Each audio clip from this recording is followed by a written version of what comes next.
अमिताभ बच्चन जी की जो कुंडली थी वो मैंने कई बार बताया होगा कि 4 लगन चार्ट ऐसे होते हैं दोस्तों जो स्थिर लगन होते हैं। सबसे पहले वृषभ लगन, फिर वृश्चिक लगन, हमारे देश के जो प्रधानमंत्री जी हैं उनका वृश्चिक लगन है, फिर कुंभ लगन, और नरेंद्र मोदी जी के साथ में जो मुकेश अंबानी जी हैं उनका भी वृश्चिक लगन है। अच्छा। तो देखो कितनी स्ट्रांग लगन चार्ट है, ये बहुत पावरफुल लगन चार्ट है।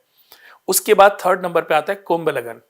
अमिताभ बच्चन जी का यही लगन है, सलमान खान का भी यही लगन है। अच्छा। मायावती जो उत्तर प्रदेश की मुख्यमंत्री रही हैं, वो पहले एक वकील होती थी, काशीराम जी की नजर उन पर पड़ी, उनसे उनको अपॉर्चुनिटी मिली और देखो उन्होंने इतिहास रच डाला।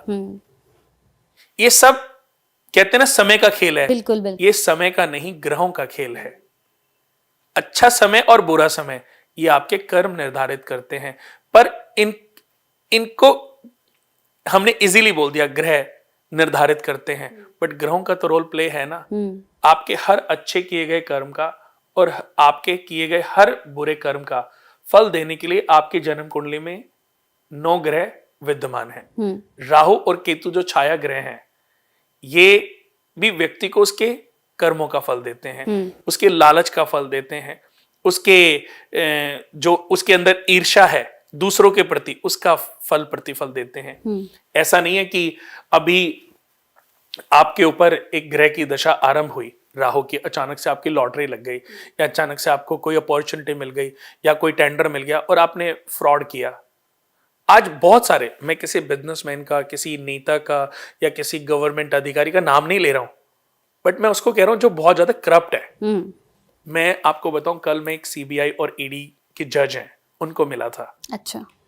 बट वो इतने मेरी लाइफ में ऐसे ऐसे मतलब इतने सज्जन और इतने अच्छे वो व्यक्तित्व के मालिक थे। मैं कम से कम 1 घंटे बैठा हूंगा और उनको मैंने नीलम भी पहनाया।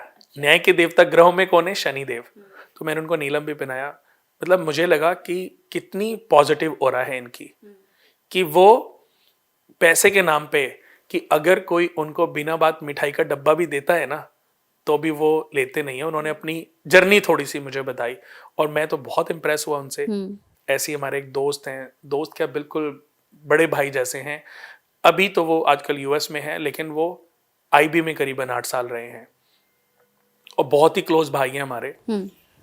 94 बैच के आईपीएस ऑफिसर हैं और अभी वो यूएस में है और वॉशिंगटन डीसी में जाता हूं तो उनको जरूर मिलता हूं।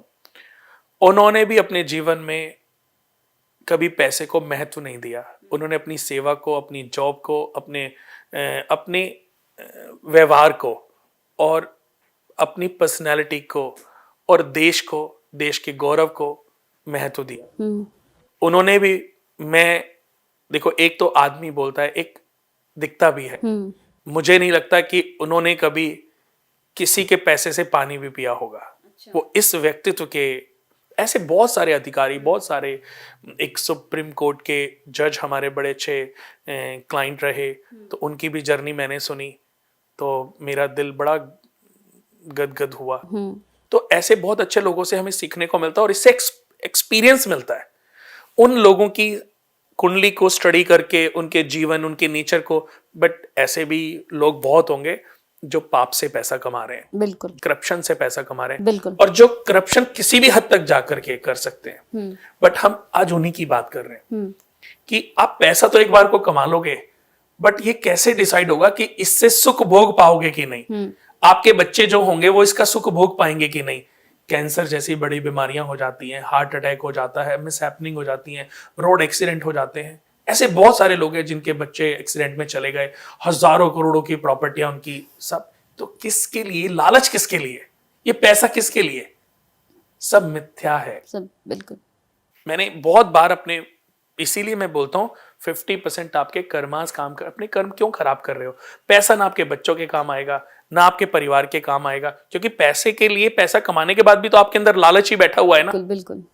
आज 60 साल में, 70 साल में भी आप एक कोई पद आपको मिला हुआ और आप तब भी पैसा कमाने से, मैं कहता हूं चलो पाप से पैसा कमाओ, कमाया है तो आज उसको किसी ऐसे काम के लिए लगाओ जो आपके बाद भी आप याद रखे जाओ।